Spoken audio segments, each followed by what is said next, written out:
Hello दोस्तों, welcome back to my channel my sweet dear. इस Korean BL series का मैं आज लास्ट एपिसोड आपके लिए लेके आई हूँ। तो चलो हम बिना देरी किए एपिसोड की शुरुआत करते हैं और युनदाओ और चोयजुन की लव स्टोरी आगे बढ़ाते हैं। अगर आपने इस कहानी के पहले के एपिसोड नहीं देखे हैं और देखना चाहते हैं तो मैंने डिस्क्रिप्शन बॉक्स में इसकी लिंक दे दी है, वहाँ जाकर देख लेना और चैनल को सब्सक्राइब करना ना भूलना। पिछले एपिसोड में हमने देखा था कि युनदाओ को चोयजुन की सच्चाई पता चल गई थी, इसलिए वो उस पर बहुत गुस्सा हो गया था, लेकिन चोयजुन उसे अपनी ये सच्चाई युनदाओ को बताने से मना कर देता है। तो इस एपिसोड में हम देखते हैं कि चोयजुन अब सारी सच्चाई युनदाओ को बताने का डिसाइड करते हुए उसे अपने घर पर डिनर के लिए इनवाइट करता है। पहले वो उसे गिफ्ट देता है। उस गिफ्ट को देखकर युनदाओ तो बहुत ही खुश होता है, क्योंकि वो गिफ्ट एक झूला था और उन दोनों की पहली डेट, पहला किस उस झूले पर ही हुआ था, इसलिए वो गिफ्ट उसके दिल को छू जाता है। कहता है मुझे ये गिफ्ट सच में बहुत पसंद आ गया है। तो चोयजुन कहता है अगर तुम ज्यादा खुश होते हो तो क्या तारीफ में बस इतना ही बोलते हो, लेकिन कोई बात नहीं है, इसका मतलब ये होता है कि मैं तुम्हें खुश करने में कामयाब हो गया हूँ। उस गिफ्ट को देखकर युनदाओ तो बहुत ही खुश हो गया था, इसलिए वो अब चोय की तरफ देखने लगता है। तो चोय कहता है सीरियसली मैं तुम्हारे इस लुक को ज्यादा देर तक हैंडल नहीं कर पाऊंगा, तुम ऐसे जानबूझकर करते हो ना मुझे रिझाने के लिए। तो युनदाओ अब हंसते हुए कहता है अरे ये मेरा नॉर्मल लुक है। चोयजुन कहता है लेकिन मुझे तो ऐसा नहीं लगता, और वो दोनों हंसने लगते हैं। एक्चुअली वो झूला उन दोनों की प्यार की पहली निशानी थी, इसलिए वो दोनों बहुत ही खुश थे। एक्चुअली में चोय युनदाओ को सारी सच्चाई बताना चाहता था, लेकिन युनदाओ को इतना हैप्पी देखकर वो उसे सारा सच बता ही नहीं पा रहा था। वो अब उसे किसी भी हाल में हर्ट नहीं कर सकता था, उसे खो नहीं सकता था, इसलिए वो उसे सच नहीं बताता और कहता है युनदाओ। तो युनदाओ कहते हैं हाँ बोलो। तो वो कहता है कि अगर तुम्हें ये गिफ्ट इतना पसंद आ गया है तो मुझे भी ये बहुत पसंद आ गया है। तो युनदाओ कहता है सच में ये गिफ्ट मुझे बहुत पसंद आ गया। आगे हम देखते हैं कि युनदाओ बहुत ही खुश होकर वो गिफ्ट लेकर घर आ रहा था, तभी उसे येजुन का कॉल आ जाता है। उस कॉल पर येजुन उसे सारी सच्चाई बता देता है। दूसरी तरफ हम देखते हैं कि युनदाओ के घर जाने के बाद चोयजुन अब परेशान होकर ड्रिंक कर रहा था, तभी थोड़ी देर में ही युनदाओ वहाँ गुस्से से आता है और चोय को उसका गिफ्ट रिटर्न कर देता है। तो चोय पूछता है क्या हुआ है तुम्हें। तो युनदाओ अब गुस्सा होते हुए कहता है क्या तुम्हें मुझसे कुछ कहना नहीं है। चोय कहता है लेकिन तुम किस बारे में बात कर रहे हो। तो युनदाओ और भी गुस्सा होते हुए उसे थोड़ा सा पुश करता है और कहता है क्या सच में तुम्हें कुछ भी नहीं पता। चोय के हाथों से वो गिफ्ट नीचे गिर जाता है। तो चोय कहता है तुम्हें क्या कहना है, मुझे कुछ भी समझ में नहीं आ रहा है। तो युनदाओ कहता है अब समझने के लिए बचा ही क्या है, आज मुझे पता चला है कि तुम कितने शेमलेस इंसान हो। तुम हमेशा एक्टिंग करते रहे और मैं तुम्हारे एक्टिंग में मूर्ख बनता गया। मुझे ऐसा स्टूपिड बनते हुए देखकर तुम्हें बहुत मजा आता होगा, है ना, थ्रिलिंग लगता होगा, लेकिन मैं सच में एक स्टूपिड बन गया हूँ। तो चोय कहता है ये तो एक बस मिसअंडरस्टैंडिंग थी। तो युनदाओ कहता है कैसी मिसअंडरस्टैंडिंग, तुम और मिसेस किम। तो चोय जल्दी से उसे रोकते हुए कहता है नहीं ऐसा कुछ भी नहीं है, पर युनदाओ उसे धक्का देते हुए कहता है अब तो झूठ मत बोलो, मुझे येजुन ने सारी सच्चाई बता दी है, अब मैं और स्टूपिड नहीं बनने वाला। इतना कहके वो वहाँ से जाने लगता है। युनदाओ के पुश करने की वजह से चोयजुन नीचे गिर गया था, तो वो उठते हुए वो गिफ्ट भी हाथ में लेते हुए कहता है चोयजुन प्लीज रुक जाओ, मैं तुम्हें सारा सच बताता हूँ। पर युनदाओ कहता है मैं अब कुछ भी सुनना नहीं चाहता और प्लीज आज के बाद मेरे सामने कभी मत आना, आज के बाद मैं तुम्हें नहीं जानता। और वो वहाँ से जाने लगता है। तो चोयजुन फिर से उसे आखिरी बार रोकने की कोशिश करते हुए युनदाओ के हाथ में वो गिफ्ट थमाकर उसकी तरफ बस एक उम्मीद की नजर से देखता है और वो दोनों भी रोने लगते हैं। युनदाओ का तो दिल ही टूट चुका था। चोयजुन ने जो उसके साथ किया था उसे जानकर चोयजुन पर से विश्वास भी टूट चुका था, इसलिए वो उसका हाथ हटाकर वहाँ से वो गिफ्ट लेकर चला जाता है। एक्चुअली में वो दोनों भी बहुत हर्ट हो चुके थे, वो दोनों भी एक दूसरे को याद करते हुए रोने लगते हैं। चोयजुन युनदाओ को फिर से रोकने के लिए उसी पार्क में आता है और वो युनदाओ को ढूंढने लगता है, लेकिन तभी उसे पार्क में एक बेंच पर उसका वो गिफ्ट मिल जाता है। उसे देखकर उसकी आखिरी उम्मीद भी अब टूट चुकी थी, इसलिए वो फिर से रोने लगता है। आगे हम देखते हैं कि दूसरे दिन चोयजुन युनदाओ को बहुत बार कॉल करता है, लेकिन युनदाओ उसका कॉल नहीं उठाता, तो वो बहुत ही परेशान हो जाता है। तभी वहाँ जेयुन आकर कहता है शेफ हमारी सारी ऑर्डर पेंडिंग है। चोयजुन उसे कहता है तुम आगे जाओ मैं आता हूँ। तभी येजुन कहता है लेकिन शेफ युन का क्या हुआ, इससे पहले तो उन्होंने कभी भी सिक लीव नहीं ली है, ये पहली बार हुआ है, तो मुझे लगता है कि इस बार वो सच में बीमार पड़ गए हैं। ना करके वो वहाँ से चला जाता है। उसके जाने के बाद चोयजुन फिर से परेशान हो जाता है और वो युनदाओ को एक मैसेज करता है।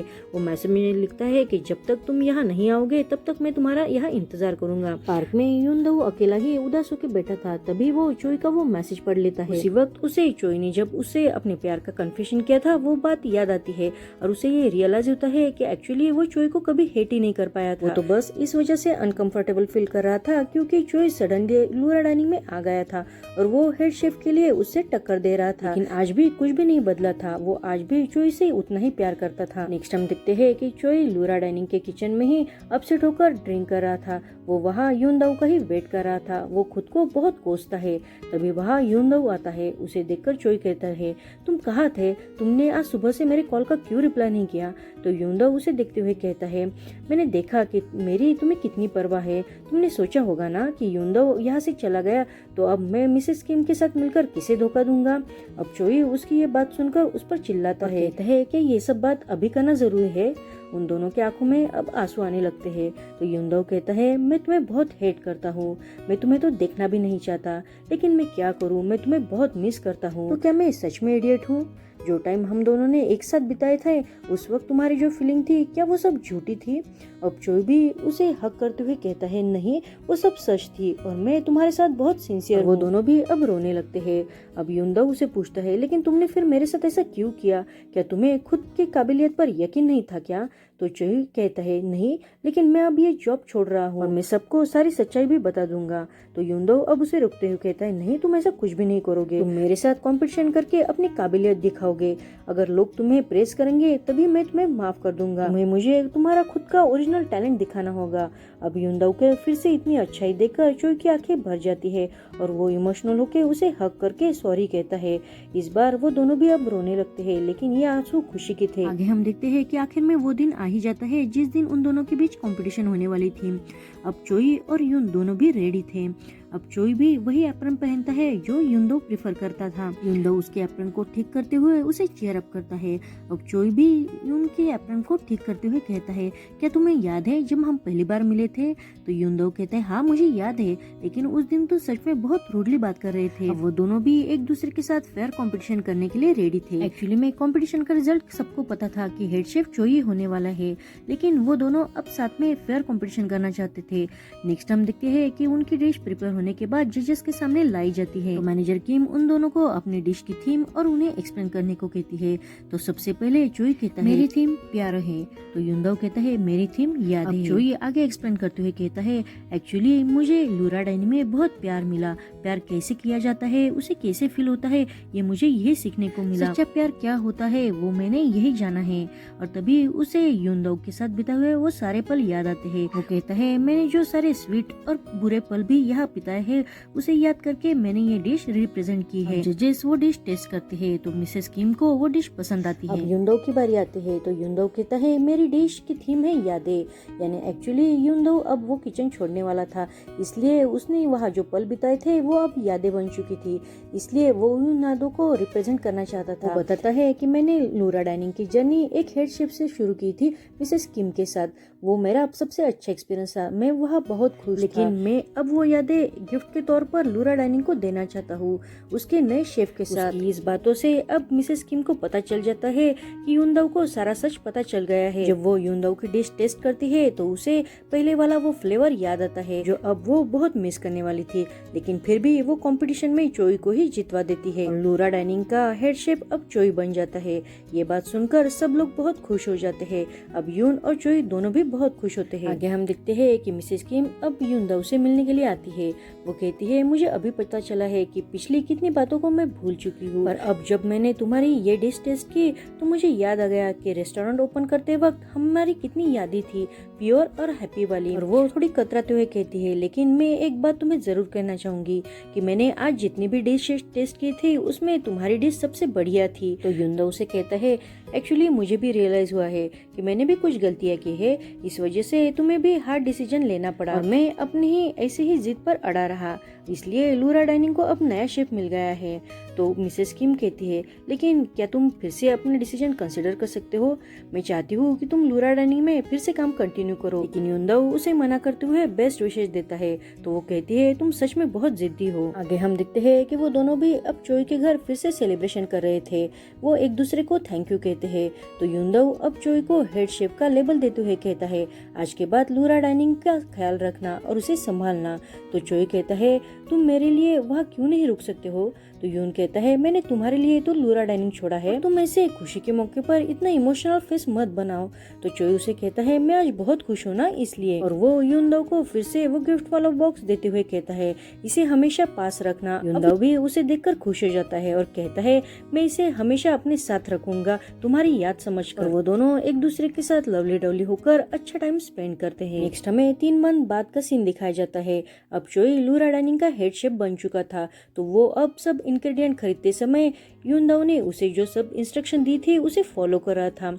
अब वो कस्टमर के रिक्वेस्ट पर उनके साथ फोटो भी खिंचवा रहा था, वो सब केयर कर रहा था और लूरा डाइनिंग का बहुत ख्याल रख रहा था। इसी बीच उसे यूनदाओ की बहुत याद आती है। उसी वक्त यूनदाओ का उसे कॉल आता है। आगे हम देखते हैं कि यूनदाओ को मिलने के लिए वो खुशी खुशी भागते हुए अम्यूजमेंट पार्क में आता है। यूनदाओ को सामने देखकर वो बहुत ही खुश हो जाता है। तो यूनदाओ उसे कहता है, तुम अब बहुत अच्छे दिख रहे हो। उसकी बात सुनकर चोई कहता है, तुमसे मिलने की खुशी में मैं यहाँ भाग कर आया हूँ, तो मेरा सारा लुक खराब हो गया है, तो तुम्हें मैं अच्छा कैसे दिख सकता हूँ?